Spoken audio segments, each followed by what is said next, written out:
A lot of the people at the factory, Jeff knew their family, their brothers, their cousins, their uncles, and he got them to come back.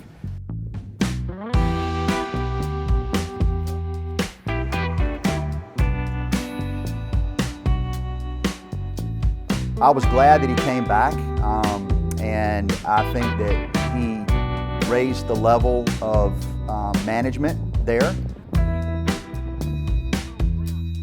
I thought Jeff was a good choice. He's always been very knowledgeable. He's a real smooth guy, gets along well with people.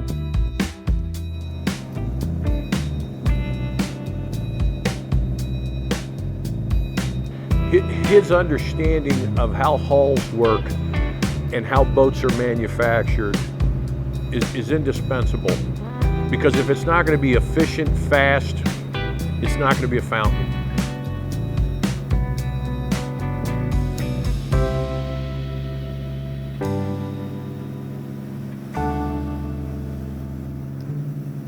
This is the river I grew up on boating. We had a 19-foot chaparral with a 115 Mercury, and we'd go down the river, go fishing in the Sound, and water skiing, and we just loved being on the water. My dad's ski day was so regimented, it was almost like, you had a job on Saturday. So we had time out, Dad. I don't think we're going to go water skiing, tomorrow morning. Let's take a break. He's like, what? We're not going to go water skiing? My brother and I bought a little V150 Trond and had our own ski boat, and it was awesome up and down this same river. And did a lot of water skiing and a little bit of fishing, a whole lot of boat riding, and I just wanted it to run faster.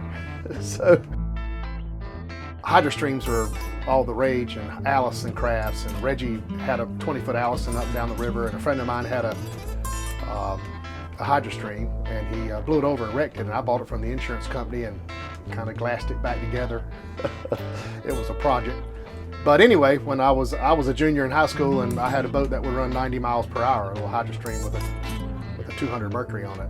Everything but speed fell by the wayside. I remember thinking one day, if I never get drug another mile behind a boat on a set of skis, I'm happy. I just want to get something to see how fast I can make it go. We were just right down the river from Reggie's house, and we would see him coming by. And he'd be on the radio. I mean, he'd be on the news. He was racing for Team Mercury, and he would have won some big racing event, World Championship 1976. World champion Reggie Fountain, red, white, and blue boat. He was a local hero. We didn't have any local baseball heroes.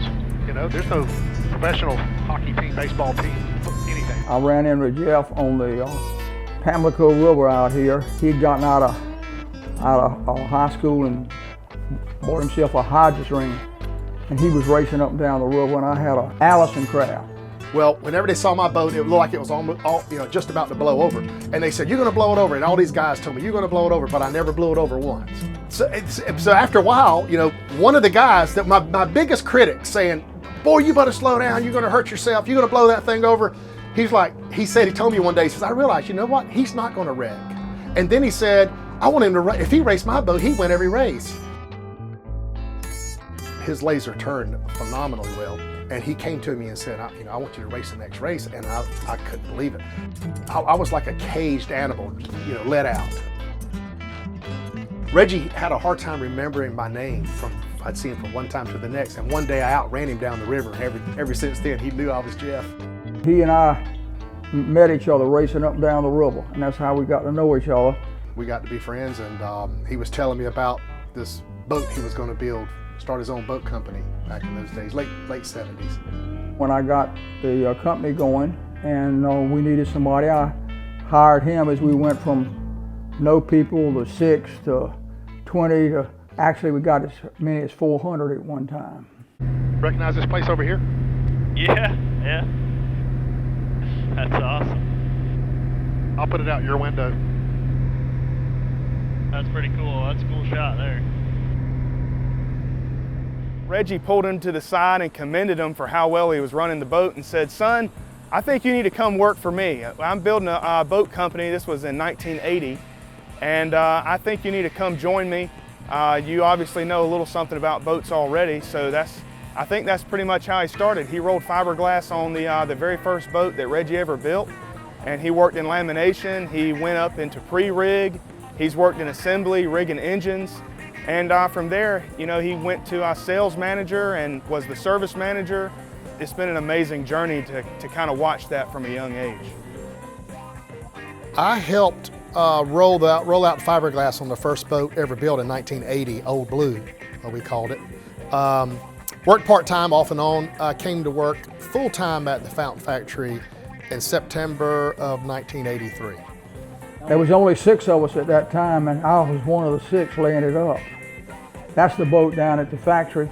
I made that out of a special resin. It was epoxy and special glasses, S-glass, and that boat looks as brand new today as it did when we built it in 1980. I remember we had like 15 parking spaces, and with everybody at work, there was still like 6 spaces left open. So there wasn't a lot of people, and the company just grew exponentially. And within a few years, we had quadrupled the size of the plant, and there was 150 employees. Then later, the racing part all ended up in my area. We were so busy building a company. He didn't race and I didn't either. So people think Reggie raced all the time, and he really didn't. We were so wrapped around the spokes in building a boat company that we didn't race for a while. And then in the early 1990s, I started racing, short track racing, and Reggie got back into offshore racing in about the same time, late 80s, early 90s. He used to, run round track racing with cars, and he's run super late models and has, raced against big name guys like Dale Earnhardt Jr. and Matt Kenseth, and was a track champion for years at the local track. So I was racing short track asphalt, and Reggie was racing offshore. And after about, I guess 6 or 7 years of doing that, Reggie asked me to manage his race team because he had some management problems and boats weren't performing like they should, or they weren't prepared properly. I became like his team manager, and we hired crew chiefs and started preparing his boats. And in the process, he said, "You stop racing cars and I'll let you race one of my boats." So I started driving in 97 was the first year that I transitioned from race cars to boat. And so that's how, and then from there, where I grew a lot of experience racing with Art Lilly and later with Wyatt. Jeff and I started back in 2001 with the Zenetic race boat, and we had a sponsor.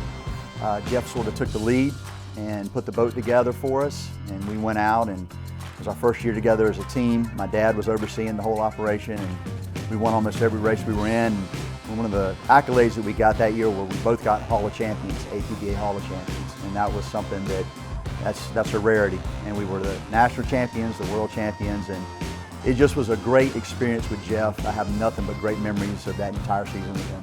Along the way, I got to be really good friends with Randy Scism, who was building MTI. He built several race boats, and he had a buyer that had never raced before. Randy wanted to put him with someone who had some experience. We started racing full time. That became a conflict in Reggie's eyes with the Fountain brand. And so it just worked out that I had an opportunity to leave and go to work for his company, and that's what I did.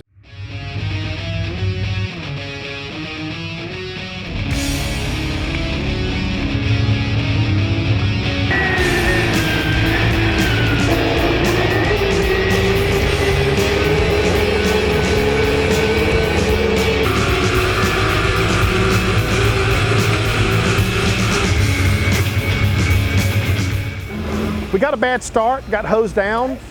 Rusty did a really good job of getting us out of the wash on the start, and we got to the first turn, we were running third, which was good. We ran a few laps there past Maritimo, and we were off to the races. Well, it felt like every lap we were getting a little faster. We could see some boats going out. Unfortunately, we heard about our teammate breaking, and that's when I think the reality set in that we really had a shot of winning the world championship.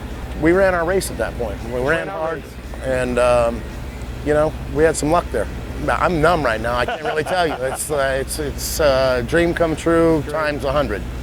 Well, we came up our first year, Rusty and I together in the boat. We won a national championship, come to Key West and win the Worlds. Hey, great first year together. All the support of MTI and the CMS team and Bob Bull and all his guys, they're the ones that really prepare the thing, that really makes it happen. We just get in the boat and make sure we don't make a big mistake. So we just got in and did our job, right, bro? We did. One of the things with Rusty is Rusty jumped in head first from nothing. Pleasure boating to let's put the biggest power in the fastest boat we can and go win. So for Jeff to not be over aggressive and know what the limit was and base his performance on Rusty's performance is phenomenal. A lot of guys are wide open or idle. Jeff has the common sense to run that thing around the course like it's supposed to be. We used to talk on the radio and he always wanted to know how far ahead everybody was. What lap are we on? Like very, I don't want to say tense, but he was very wound up. But Rusty always told me, he goes, you could tell when Jeff's nervous because he starts singing church hymns or humming them.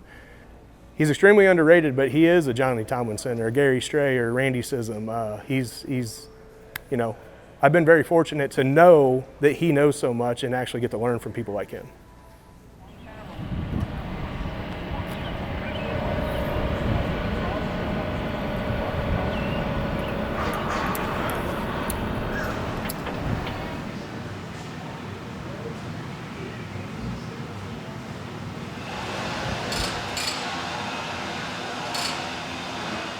Fred called me on a Sunday afternoon and said, I was wondering if you would have an interest in coming on board to being a COO with Iconic. I tell you, at first, I was really happy with the job I had. I like working with Bob Bull and racing. But I thought about it for a while, and I kind of missed the boat business.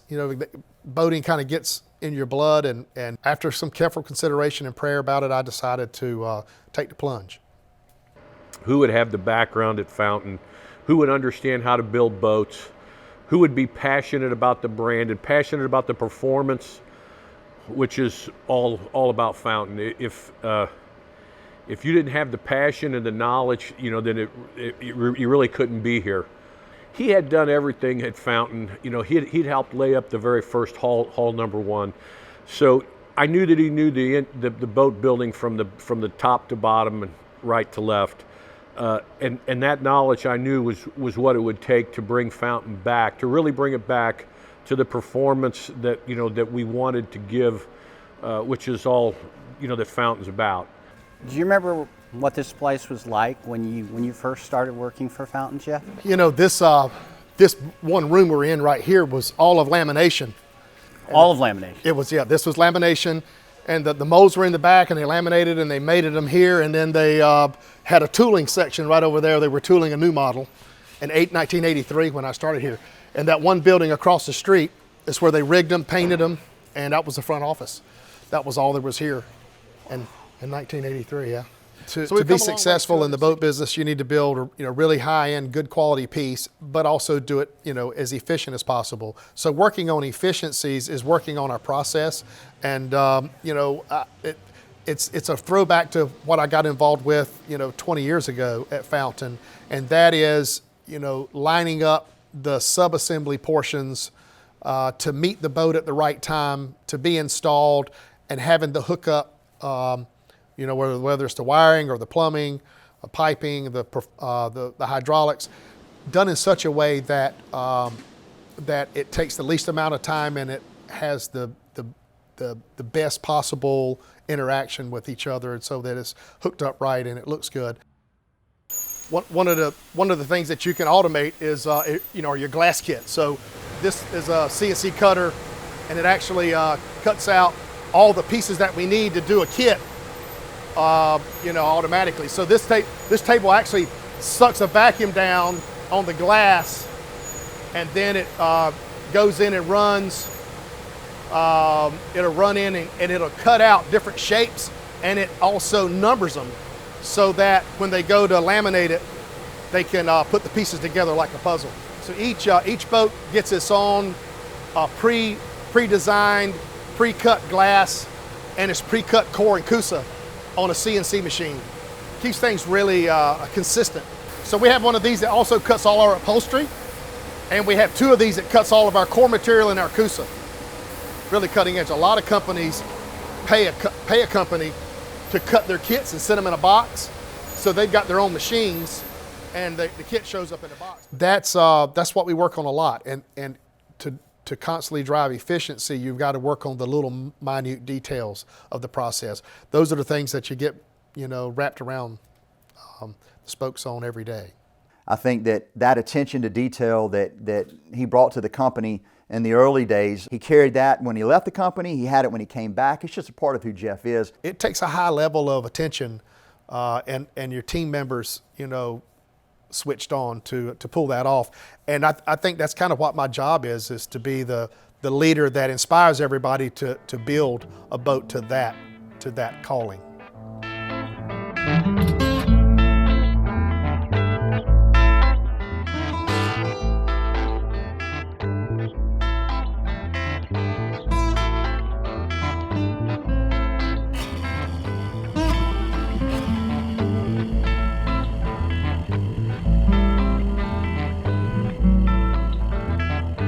Fountain opened and closed a few times. A lot of those people had scattered and gone to different jobs. They wanted to be 4th, 5th generation boat builders, but they were worried about how it was going to turn out going back to work with Fountain because it opened and closed so many times, the uncertainty, not being without a job.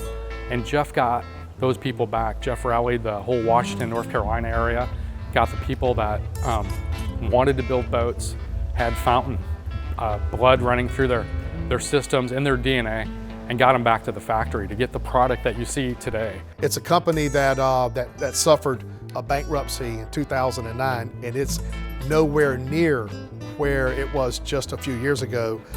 And I think most anybody you ask will tell you Fountain's back. No, they're definitely back.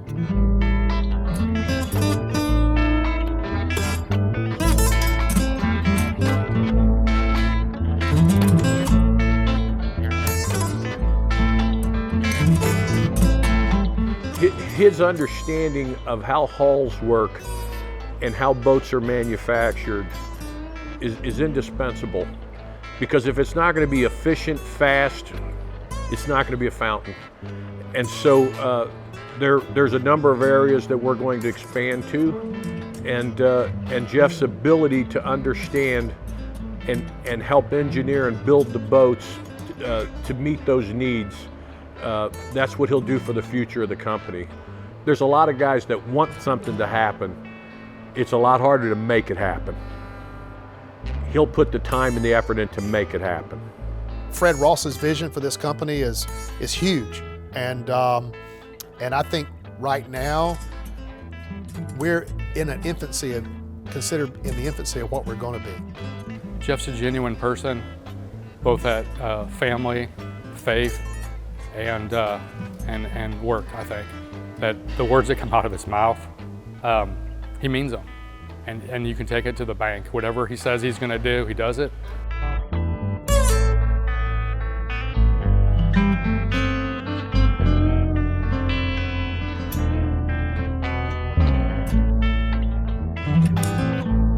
He's just a kind of a Southern gentleman. And if you have some time to spend with him, it's worth it.